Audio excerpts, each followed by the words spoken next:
नमस्कार आप सभी को। मेरा नाम सृजन सुभाष है और मेरे YouTube चैनल अविचल स्टडी पे आप सबों का बहुत बहुत स्वागत है। मैं काफ़ी दिन वीडियो नहीं बना पाया, उसके लिए माफ़ी चाहता हूँ, पर now I will try to continue my videos and आप लोगों को अब इंडियन फिलोसफी के सारे वीडियो जल्दी ही मिल जाएंगे। सो आज हम लोगों का चैप्टर है सेल्फ एंड नो सेल्फ, जो कि जैन फिलोसफी का पहला चैप्टर है और आपके टेक्स्ट बुक का चैप्टर 8 है। तो चलिए शुरू करते हैं। देखिए, सबसे पहले हमारा जो चैप्टर है सेल्फ एंड नो सेल्फ, ये चैप्टर शुरू ही होता है इस क्वेश्चन से कि दुनिया में जितना भी कुछ हम लोग देखते हैं, whatever we see, it is सत और असत, मीन दैट परमानेंट और temporary. Different types of philosophies like Samkhya Vedanta gives, मतलब कि सांख्य और वेदांत जो है वो अलग अलग तरह के अपने विचार प्रस्तुत करते हैं। किन्हीं का मानना है कि ये प्रकृति पुरुष है और किन्हीं का मानना है कि दुनिया में सब माया है, परब्रह्म एक है। इसके बारे में हम लोग आगे फिलोसफीज में पढ़ेंगे। तो ये एक बेसिक क्वेश्चन है और इसका जैन फिलोसफी भी जवाब देती है। उनके अनुसार क्या है कि दुनिया में जो द्रव्य है वो होते हैं, वो क्या होते हैं, उनमें गुण और पर्याय दोनों होते हैं, ठीक है। और ये दोनों जो है सो इनको पढ़ना जरूरी है दुनिया को समझने के लिए। तो क्या होते हैं गुण, क्या होते हैं पर्याय, इसी को जानने के लिए हम लोग जैन फिलोसफी को पढ़ेंगे।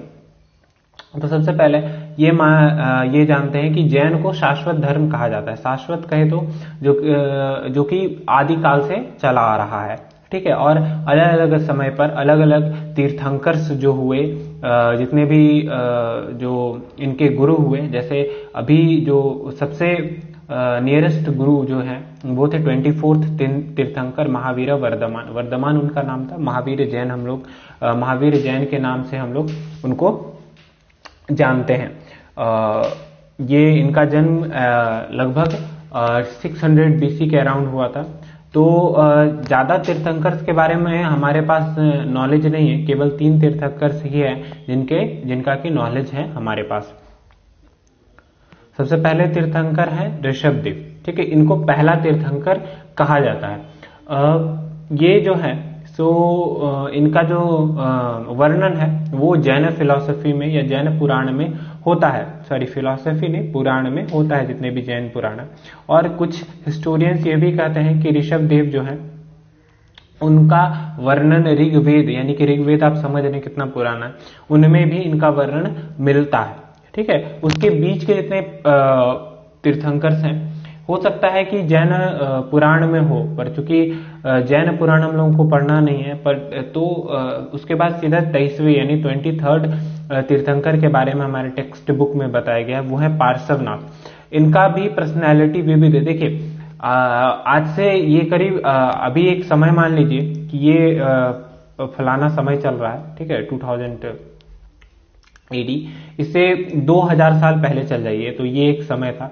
और फिर उससे 600 साल पीछे चल जाइए तो यहाँ पर जो है वो महावीर जैन का जन्म हुआ था। और इससे ठीक 250 साल, यानी कि इनके जन्म से, महावीर जैन के जन्म से 250 साल पीछे चल जाइए तो यहाँ जो जन्म हुआ था इनका जन्म हुआ था पार्श्वनाथ का। यानी कि आज से करीब यहाँ से 2000, यहाँ से 600 और यहाँ से 250, आप इसको ऐड कर लीजिए, ये हो जाएगा करीब 2800 साल पहले की बात है, ठीक है। यानी 2800 साल पहले पार्श्वनाथ का जन्म हुआ था। चूंकि वो ज्यादा हम लोग, हमारे पास टेक्स्ट नहीं है, तो उनका पर्सनालिटी, उनका कैरेक्टर, उनका व्यक्तित्व कैसा था ये भी हमें नहीं पता। बस टीचिंग्स इनकी थोड़ी बहुत है और बाकी सारी के जितने भी तीर्थंकर्स है उनकी टीचिंग्स जो है सो विविड है। विविड कहे तो क्लियर नहीं है। और फिर जो लास्ट तीर्थंकर हुए 600 BC के अराउंड, वो थे ग्रिगोरियन कैलेंडर के अनुसार, यानी जिस कैलेंडर को हम लोग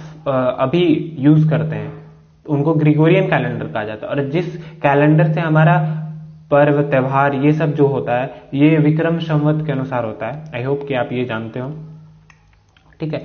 तो ग्रिगोरियन कैलेंडर के अनुसार 600 BC के अराउंड इनका जन्म हुआ था। और अगर डेट की बात करें तो शक संवत के अनुसार त्रयोदशी शुक्ल पक्ष के 2 पक्ष होते हैं, शुक्ल पक्ष महीने में 2 पक्ष होते हैं, शुक्ल पक्ष और कृष्ण पक्ष। तो शुक्ल पक्ष के चैत्र महीने में इनका जन्म हुआ था, महावीर जैन का। चूंकि हम लोग जैन फिलॉसफी पढ़ रहे हैं तो थोड़ा महावीर जैन के बारे में जानना भी जरूरी है। उनके पिता का नाम था सिद्धार्थ, उनकी माता का नाम था त्रिशला। ठीक है, चूंकि ऐसा माना जाता है कि उनके पिछले जन्म के कर्म जो थे बहुत अच्छे थे, इसलिए वो उन्हें जल्दी ही वैराग्य हो गया इस दुनिया से, उनका मोह माया खत्म हो गया। फिर 12 साल के डीप मेडिटेशन के बाद क्या हुआ कि उनको एनलाइटमेंट कहें या फिर समाधि प्राप्त हुई, और लगभग 42 वर्ष तक उन्होंने ये अपने जो ज्ञान अर्जित किया इसको संसार में बांटा। तो ये जैन फिलॉसफी, और जैन फिलॉसफी एक बहुत ही साइंटिफिक फिलॉसफी कह सकते हैं। हर चीज का एक कारण इसमें है। कई राइटर्स तो ये भी कहते हैं कि जैन फिलॉसफी इज अ पूर्ण फिलॉसफी, यानी कि पूरा है, यहाँ भी सब चीज को क्लियर तरीके से बताया गया, ऐसा कहा जाता है। तो अब हम लोगों ने देख लिया तीर्थंकर्स को। तो जैन जो धर्म होता है उसमें 2 सेक्ट होते हैं, यानी कि जैसे कि अगर आप मुस्लिम या फिर मुस्लिम लोगों का इतिहास देखें तो 2 सेक्ट्स होते हैं, एक शिया सुन्नी, फिर हमारे में ब्राह्मण क्षत्रिय शूद्र, ये। तो इसी तरह जैन में भी 2 होते हैं, श्वेतांबर और दिगंबर। ठीक है, तो ये इसकी कहानी एक ये है कि जो भद्रबाहु थे वो कहीं बाहर चले गए। ठीक है, तो संग बहादुर जो थे ये वहीं पे रहे जहां पर कि जैन महावीर जैन प्रीचिंग देते थे, सिखाते थे। और चूंकि जो there are some social problems की जो जैन होते हैं, आपको पता होगा कि वो बिना कपड़े के रहते हैं, नग्न रहते हैं। तो जब संग जो भद्रबाहु थे वो बाहर यानी कि दक्षिण की ओर चले गए, तो संग बहादुर जो थे उनको बहुत ज्यादा प्रॉब्लम का सामना करना पड़ा। तो उन्होंने अपने डिसाइपल्स जो भी थे तो उन्होंने अलाउ कर दिया कि ठीक है आप कपड़े पहन सकते हैं पर केवल व्हाइट क्लॉथ्स ही पहन सकते हैं। तो वो श्वेतांबर हो गए। श्वेत यानी कि सफेद होता है, श्वेतांबर यानी वह जो सफेद कपड़े धारण करे। और जो भद्रबाहु थे वो इसी चीज को फॉलो करते रहे। वो जब वापस आए तो दोनों में मत का विभाजन हुआ और ये 2 सेक्ट में विभाजित हो गया जैन। और आज भी ये 2 सेक्ट है, श्वेतांबर और दिगंबर। तो भद्रबाहु जो है सो बिना क्लॉथ्स के ही रहे और उनके जो फॉलोअर्स थे वो भी बिना क्लॉथ्स के ही रहे। और जो बेसिक रूल्स हैं यानी जो बेसिक चीजें जो महावीर जैन सिखा के गए थे इन लोगों को, वो सेम है, सब कुछ सेम है। बस कुछ चीजें जो है सो डिफरेंट हैं दोनों सेक्ट्स में। वो है कि सबसे पहले फूड के बारे में। तो ये जो दिगंबर हैं ये मानते हैं कि जो तीर्थंकर पूर्ण सिद्ध हो चुके हैं, यानी कि सारी विद्या वो प्राप्त कर चुके हैं, जो इनलाइटेंड हो चुके हैं, जो सर्वज्ञ हो चुके हैं, उनको खाने की कोई जरूरत नहीं है। ठीक है, पर श्वेतांबर ऐसा नहीं मानते। इनकारनेशन यानी कि अवतरण, यानी श्वेतांबर ऐसा मानते हैं जो कि सफेद कपड़े पहनते हैं कि सबसे पहले महावीर जैन एक ब्राह्मणी यानी एक ब्राह्मण जो स्त्री थी देवनंदा, उनके गर्भ में अवतीर्ण हुए। फिर गर्भ हट करके रानी त्रिशला के पेट में महावीर जैन चले गए। फिर दिगंबर ये मानते हैं कि तीसरे में क्लॉथ्स जो है, दिगंबर ये मानते हैं कि जो कपड़े पहनते हैं, जो यानी कि जो साधक कपड़े पहनते हैं, जो संत कपड़े पहनते हैं, उन्हें मोक्ष प्राप्त नहीं होता। और मोक्ष फॉर वुमेन, इसके लिए जो दिगंबर होते हैं वो ये मानते हैं कि स्त्रियों को मोक्ष, स्त्रियां जो होती हैं मोक्ष की अधिकारिणी नहीं होती हैं, उन्हें मोक्ष नहीं मिल सकता। तो उन्हें सबसे पहले पुण्य कर्म करने चाहिए, अच्छे कर्म करने चाहिए। ऐसा नहीं मैं कहता कि ये सच है, पर वैसा वो मानते हैं कि अच्छे कर्म करने चाहिए, फिर वापस से उन्हें एज ए मैन जन्म लेना चाहिए और फिर उन्हें मोक्ष प्राप्त हो सकता है। पर श्वेतांबर ऐसा नहीं मानते।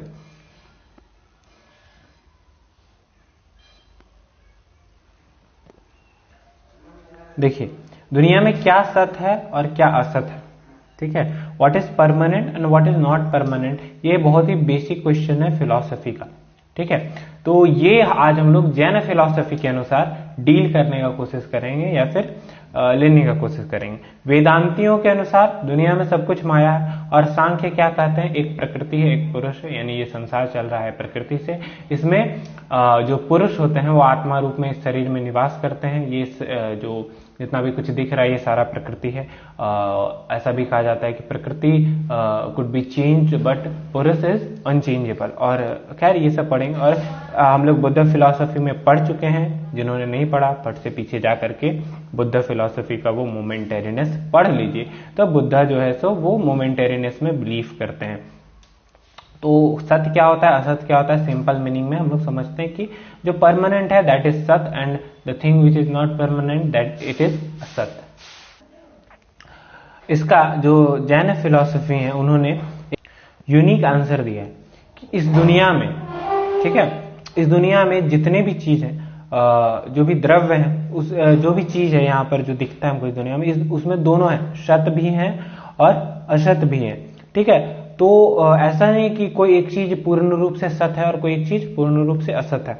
तो इसको समझने के लिए एक एग्जांपल दिया गया कि आप अपने टेक्स्ट बुक में देख सकते हैं जहां पर सत्य का डेफिनेशन दिया गया।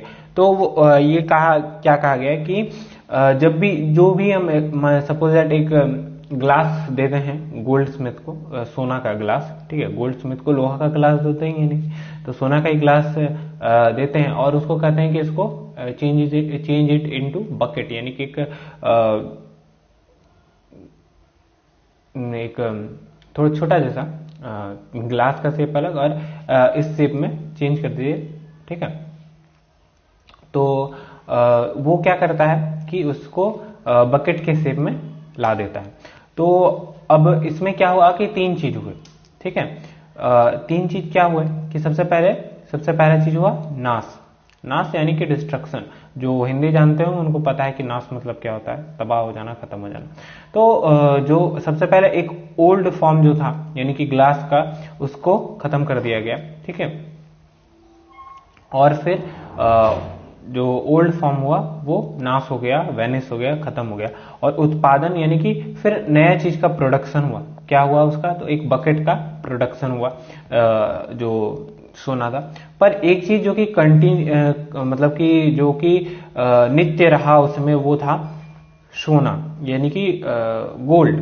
ठीक है, वो ग्लास में भी था, वो बकेट में भी था, और अगर इसको कभी चेंज किए तो वो फलाना चीज निम्का जिसमें भी हम लोग चेंज करेंगे वो चीज इसमें रहेगा। तो वही सेम चीज हर तत्व में होता है। हर चीज, जो भी चीज इस संसार में है उसमें उसमें हमेशा परिवर्तन होता है, और जो ओल्ड फॉर्म है वो वैनिश हो जाता है, जो न्यू फॉर्म में आता है। बट जो एक परमानेंट चीज होता है जिसको कि सत्य कहते हैं, वो हमेशा वो चीज हमारे अंदर या फिर जो भी चीज संसार में है वो रहता है। आई होप कि आपको समझ में आया हो। हाँ, और छंदोग्योपनिषद में एक मंत्र है, शायद मैं उसका उच्चारण सही से नहीं कर पाऊं, बट यह है सौम्यकेन मृत्युंडेन शर्वमृणयम विज्ञातस्याद्वाचारंभणम विकारो नामधेयम मृतिकेत्येव सत्यम। अर्थात कि जब हम लोग एक मिट्टी के पिंड को देखते हैं तो उससे हम समझ जाते हैं कि जो भी कुछ है, मतलब कि उसके आसपास जितना भी कुछ रखा हुआ है, कि जो घड़ा है या फिर कुछ और है, गमला है, ये सारा कुछ मिट्टी से ही बना हुआ है। ठीक है, ये सारा कुछ क्या है, मिट्टी से ही बना हुआ है। ऐसा छंदोग्योपनिषद में बताया गया है। एक आरुणी जो है वो पुत्र हैं श्वेत केतु के। तो श्वेत केतु जो है सो आरुणी जो है सो सारी माता है, वो अपने पुत्र श्वेत केतु को समझा रही हैं कि सत्य और असत्य, कि जैसे कि एक मिट्टी के बर्तन को हम देख करके, या एक क्या कई सारे मिट्टी के बर्तन को देख के हम समझ जाते हैं कि जो मिट्टी है वो सत्य है, यानी इट इज अनचेंजेबल हर चीज में, but its form are changeable. तो जो हमारा जो मिट्टी है वो सत्य होता है। ठीक है, तो और जो विकार होता है वो असत्य होता है। समझ में आया, यानी कि जो चीज उसके बेस में है it is true, and the thing which is in the form like bucket and गमला, ये सब जो भी कुछ है वो सारे असत्य है। ये छंदोग्य उपनिषद में बताया गया। और अभी हम लोग एग्जाम्पल से वही समझे हैं कि एक गुलदस्ता हम लोग देते हैं और फिर उसका फॉर्म चेंज किया जाता है, उसमें सोना है, इसमें मिट्टी है। ठीक है, अब क्या हम लोग पढ़ने वाले हैं, तो ये द्रव्य है। आई होप कि सत और असत आपको समझ में आएगा, क्योंकि जब तक सत और असत समझ में नहीं आएगा तो द्रव्य समझ में नहीं आएगा। और हम लोग ये भी जान गए कि जो सत और असत है, it is present in the everything which is present in this world according to Jain philosophy. तो द्रव्य क्या होता है, सब्सटेंस होता है। इसमें गुण और पर्याय दोनों होते हैं। गुण यानी कि which is it's quality which is not changeable, यानी कि, और जो पर्याय है जो कि चेंज हो सकते हैं। ठीक है, द्रव्य में दोनों चीज होते हैं, यानी कि उनका जनरेशन भी वो परमानेंट भी होते हैं सत के जैसे, और अनपरमानेंट भी होते हैं असत में। तो जो भी एक चीज जिसमें कि जनरेशन, डिस्ट्रक्शन, अनपरमानेंट होता है वो सत है। ठीक है, यानी जिसमें वो द्रव्य है जिसमें भी सत और असत ये दोनों गुण मौजूद हैं, वो द्रव्य है। तो इसमें क्या होता है, कुछ ओल्ड क्वालिटीज डिस्ट्रॉय हो जाती हैं, कुछ नई क्वालिटीज आ जाती हैं, और जो कुछ क्वालिटीज होती हैं वो रह जाती हैं। तो आप पूछेंगे कि ऐसा क्या है जो कि रहता है, तो आप इस दुनिया में जो भी कुछ ऐसा है, ठीक है, कुछ भी आप ले लीजिए, आप एक ईंट को ले लीजिए, ठीक है, तो उसमें क्या होता है, अगर आप ईंट को तोड़ देते हैं, ठीक है, तो ये एक बहुत ही अजीब सा एग्जांपल है, पर मैं दे रहा हूं कि अगर आप ईंट को तोड़ देते हैं तो ईंट जो उसका फॉर्म था वो डिस्ट्रॉय हो गया, वो खत्म हो गया, पर जो मिट्टी था which is in the essence वो क्या हुआ कि रह गया। और अगर आप उस ईंट को फिर से आप गमला बनाना चाहते हैं तो वो चेंज होकर के फिर गमला बन गया। तो ये क्या हुआ कि जो भी कुछ इस दुनिया में जो भी कुछ आप देख सकते हैं और जिसमें ये चीज होता है कि ओल्ड चीज डिस्ट्रॉय हो जाता है, न्यू चीज फॉर्म कर जाता है और बीच वाला कुछ परमानेंट रह जाता है। जैसे कि हम लोगों का पुराना शरीर त्याग देते हैं, नया शरीर धारण कर लेते हैं, हमारा आत्मा रह जाता है, तो हम लोग भी क्या हो गए, एक तरीके से द्रव्य हो गए। ऐसा मैं अपने मत अनुसार कह रहा हूं। तो जो भी कुछ आप देख सकते हैं जैन फिलॉसफी के अनुसार इस संसार में जिसमें ये तीनों चीज है वो द्रव्य हैं। ठीक है, तो सत और असत ये समझना पहले जरूरी है। जब सत और असत समझ गए तो फिर आप द्रव्य भी समझ जाइएगा कि जिसमें सत और असत ये दोनों गुण हो वो द्रव्य है। क्योंकि जब सत होगा तो उसमें परमानेंट होगा और असत होगा तो उसमें डिस्ट्रक्शन और प्रोडक्शन दोनों चीज होगा। इस लाइन को समझना बहुत जरूरी है कि it is permanent as substance and changing as mode, यानी कि मोड के रूप में द्रव्य चेंज होते रहता है, यानी कभी गमला, कभी बकेट, कभी फलाना चीज, कभी टिमका, और एज ए सब्सटेंस यानी कि मिट्टी है तो मिट्टी ही रहेगा, सोना है तो सोना ही रहेगा, ये परमानेंट रहता है। ठीक है, गुण जो होते हैं वो एसेंस में होते हैं, यानी कि उसके तह में होते हैं कि ये उसके गुण होते हैं और ये कभी उससे अलग नहीं हो सकते। ठीक है, कि अगर गुण अलग हो जाए, यानी कि सपोज दैट कि सोना में सोना का ही गुण ना रहे तो पता नहीं वो क्या क्या बन जाएगा। ठीक है, सोना में अगर सोना का गुण नहीं रहे तो वो क्या होगा, या तो कुछ नहीं होगा, नहीं तो कुछ भी हो सकता है। समझ रहे, कोयला हो जाएगा, ईटा हो जाएगा। तो गुण एसेंस में होते हैं, यानी कि परमानेंस में होता है, और जो सब्सटेंस है वो गुण के बिना बिल्कुल भी नहीं रह सकता है। ठीक है, गुण यानी कि जो उसका क्वालिटी है उसके बिना नहीं रह सकता। हर सब्सटेंस का अपना एक क्वालिटी होता है, जैसे हर इंसान का अपना एक क्वालिटी होता है, और अगर कोई इंसान अपना क्वालिटी छोड़ देता है तो वो और दूसरे का क्वालिटी अगर ग्रहण कर लेता है, तो अगर अपना क्वालिटी वो छोड़ता है तो जिसको देखता है वो उसी के जैसा बन जाता है। यानी कि अगर किसी अच्छे इंसान को देखा तो अच्छा बन गया और बुरे को देखा तो बुरा बन गया, पर अगर उसके पास अपना क्वालिटी है अच्छा या बुरा तो वो अच्छा ही रहेगा या बुरा ही रहेगा। ठीक है, फिर दूसरा है पर्याय, यानी कि जब सब्सटेंस चेंज होता है, यानी कि उसका जब मोड चेंज होता है। और जो द्रव्य है वो गुण के बिना भी नहीं रह सकते, क्योंकि गुण के बिना रहेंगे तो पूरे तरीके से चेंज हो जाएंगे। सोना अगर अपना गुण छोड़ देगा तो चमकना बंद कर देगा, वो कुछ और ही बन जाएगा। ठीक है, और उसी तरह पर्याय जो है वो इसका मोड है, यानी कि फॉर्म। कभी गमला, अभी जैसे हम लोगों ने देखा एक ग्लास था वो गमला बन गया, तो ये इम्परमानेंट है। ठीक है, हर समय चेंज होते रहते हैं, पर द्रव्य इसके बिना भी नहीं रह सकता है। ठीक है, पर्याय के बिना भी नहीं रह सकता। सपोज कीजिए सोना के पास अपना गुण है, ठीक है, कि वो चमक रहा है, पर उसका फॉर्म ही नहीं है, कोई फॉर्म नहीं। तो ऐसा हम लोग इमेजिन भी नहीं कर सकते। तो जैसे कि मैटर अपने फॉर्म के बिना नहीं रह सकता, उसी तरह द्रव्य अपने पर्याय के बिना नहीं रह सकता। ना तो फॉर्म का कोई महत्व है मैटर के बिना, और ना ही मैटर कहे तो ऐसा सब्सटेंस जिसका कि शेप और साइज हो। आई होप ये सब आपको पता हो। तो मैटर का कुछ ना कुछ फॉर्म होना ही चाहिए, गोल होना चाहिए, सीधा होना चाहिए, पर कुछ फॉर्म होना ही चाहिए। अगर नहीं हो तो वो मैटर ही नहीं।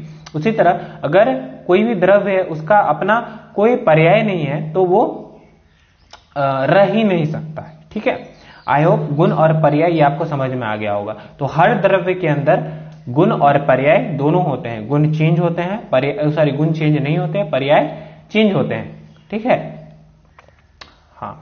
तो गुण को एक तरीके से सत क्वालिटी और पर्याय को असत क्वालिटी कह सकते हैं। अब देखिए 6 इटर्नल सब्सटेंस जो कि होते हैं, ठीक है, वो सबसे पहले हम लोग द्रव्य समझ गए। द्रव्य क्या होता है? The substance which has the quality of सत एंड असत। ठीक है, विच हैज गुणास एंड पर्याय। ठीक है, अगर डिस्ट्रक्टिबिलिटी यानी कि सत और असत अगर आपसे पूछा जाए कि द्रव्य किसको कहते हैं, तो आप दोनों तरीके से उत्तर दे सकते हैं, जिसमें सत और असत हो और जिसमें गुण और पर्याय। ठीक है, तो ये दोनों चीज लगभग सेम ही है। तो जो सब्सटेंस होते हैं यानी जो द्रव्य होते हैं, दो तरह के द्रव्य होते हैं, एक जीव और दूसरा अजीव यानी कि सोल। तो जो जीव होते हैं यानी कि soul which is living, and ajiv which is non soul. For example space, matter, medium of motion, aakash, pudgal, dharma, adharma, kaal. Space, matter, medium of motion, medium of rest, time. ठीक है, ये जो होते हैं ये सब्सटेंस होते हैं। ठीक है, ये 6 वो, तो इनके बारे में हम लोग नेक्स्ट वीडियो में कवर करेंगे। आई होप आपको ये वीडियो समझ में आया हो। और अब आई विल कंटिन्यू एंड जल्दी ही मैं ये दोनों वीडियो पे डाल दूंगा, जीव और अजीव पर, सोल और नॉन सोल, क्योंकि मेन तो हमारा चैप्टर यही है। अभी तक जो हम लोगों ने पढ़ा ये समझा कि सत्य क्या होता है, असत्य क्या होता है, द्रव्य क्या होता है। अब हम लोग को जानना है कि जीव क्या होता है और अजीव क्या होता है। जानते हैं हम लोग सब कुछ है, ठीक है, ये बात हमेशा याद रखिए कि जानते हैं हम लोग सब कुछ है। ठीक है, कैसे जानते हैं? तो हम लोग के घर में ही एक, चूंकि हम लोग इंडियंस है तो हम लोग के घर में ही एक फिलॉसफी का पाठशाला खुला हुआ है। हम लोगों के घर में ही मम्मी बताती है कि आत्मा होता है, शरीर होता है। ठीक है, बट ये जो सोल होता है ये जैन के अनुसार कैसा होता है ये हम लोग फिलॉसफी में पढ़ रहे हैं और आगे ही पढ़ेंगे। बुद्ध में सोल कैसा होता है, तो बुद्ध में हम लोगों ने पढ़ा कि वो लोग सोल को मानते ही नहीं है। ठीक है, आगे सांख्य में पढ़ेंगे प्रकृति पुरुष। तो ये होता है philosophy. Philosophy is a ideology, कौन एक पर्टिकुलर चीज के बारे में क्या सोचता है। ठीक है, तो ये तो खैर एक्स्ट्रा थोड़ा था। खैर आई होप कि आपको ये वीडियो समझ में आया हो, पसंद भी आया हो। If you like the video please share. Thank you very much for watching and thank you very much for your comments.